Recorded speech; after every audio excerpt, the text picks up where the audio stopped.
මගේ කම්පියුටර් එක ගන්නවයි කිව්වේ හෝම්වර්ක් වලට විතරයි නේද? ඇයි මට බොරු කිව්වේ? ඔයා දන්නවා මට හිතෙන දේ.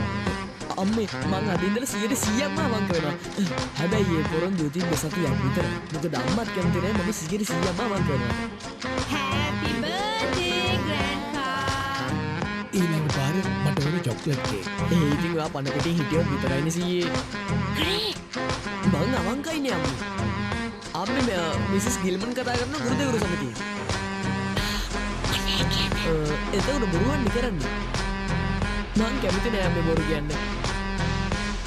අනේ සොරි මිසස් ගිල්මන් අපේ අම්මා මේ වෙලාවේ ගේ ඇතුලේ නෑ. You make me